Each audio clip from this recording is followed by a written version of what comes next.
You go and cook your horrible diseases like AIDS, you say it is us. Which to this day, it remains the official policy of the American government. It has not changed. The thing is that, as far as I'm concerned, since we met you people 500 years ago, look at us. We've given everything. You are still taking. It's true. I mean, where would the whole Western world be without Africa?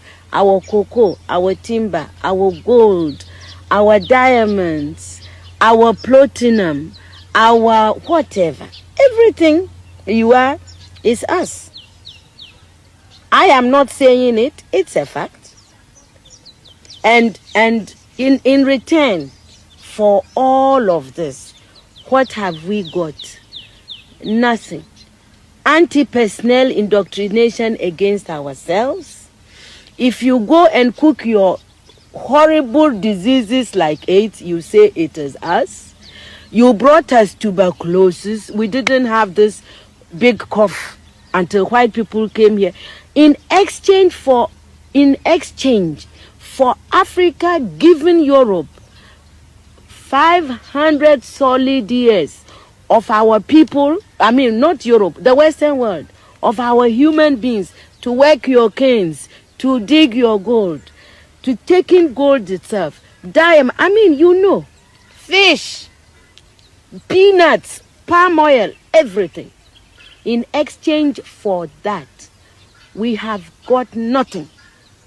Nothing. And you know it. Nothing. And you look upon, you know, white folks look upon us like monkeys. It is true. It's in your literature. Hey, you know, some of your best thinkers have said this about us. Have you heard of all these Germans?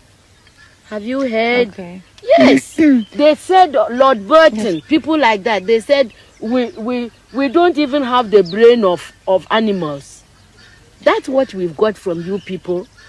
But don't you think that this is over now? Over where? Is it over? Who said that AIDS came from the green monkey? Is it over? Is it over?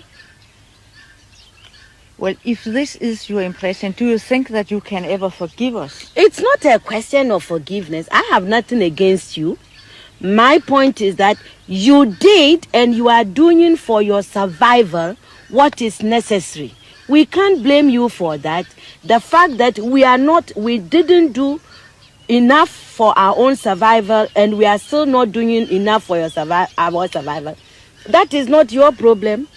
You know, even everybody that God has created has a sense of survival, you know, and if we don't develop it, we can't blame white people. You came here because you needed these things. You took gunpowder from the Chinese. You needed them to shoot people. Do you consider AIDS as a new form of colonization? Of course. Why? That's why.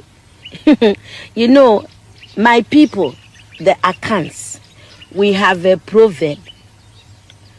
It says that good morning, thank you, is never enough to salt anybody's food forever. You cannot build your life on thank you, morning, thank you, English, thank you, God. You know, which is what aid makes, you know, we are always receiving. Nobody, look, and I don't care who hears, nobody anywhere in this world is going to send you their best of anything. Do you see? Neither the experts nor people, you give us what you can afford. Aid is the leftover. Really, and it cannot be enough.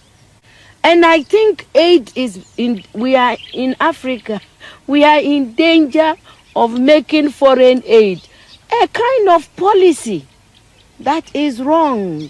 I think that it humiliates our people.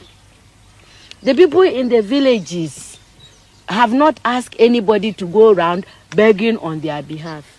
Yeah. because there is a policy of the American government.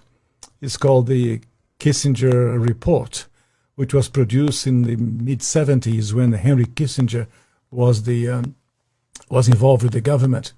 And it explicitly states, which to this day, it remains the official policy of the American government. It has not changed. It may not be implemented by Trump, but it remains the same. That the purpose of the foreign policy in Africa was to reduce the population. So to give aid to countries in Africa, not clean water and schooling and things like that, but contraception and abortion, in order to shrink the population of Africa, because they have great mineral resources there. That sounds diabolical. It is, yes. That sounds like something conceived in the mind of Margaret Sanger. Yeah, definitely. And so at the time, Kissinger and those involved with the Carter administration wanted to shrink the population, make sure that the Africans do not develop and do not use the resources for themselves, because we in the States, we need them. There is a concerted effort of foreign powers to control the population of Africa. Africa is a huge continent, could feed thousands more people, but the policies of the West, especially in Europe. For example, between 1990 and the year 2000, the United States, Canada, and Europe contributed about $6 billion in contraceptives, not to help the people, not to give clean water, clean food. That is not to fight malaria, for example. No, of course, perish the thought, never. Yeah. Let them die. That's the whole idea. So in our work in HLI, we denounced this reality to make the Africans aware that they have to defend themselves against the influence of foreign powers. Is it just the United States, or do you believe that China is also playing a role in jockeying for the resources of Africa? China is playing a major role because China is buying property in Africa. For example, in Mozambique, which is a Portuguese-speaking language country, when Portugal was in charge of Mozambique, they used to export rice. Now they are importing rice from China because they cannot produce. The socialism has wrecked the production of rice. And the Chinese come and buy farms. So about almost a third of Mozambique belongs to China. So I was in other countries of Africa, the same reality. In South Africa, the Chinese are buying property, buying land in Africa. And they send their own workers, the Chinese workers. They don't employ people of the place. They send their own workers to populate. I feel everybody else is telling our story.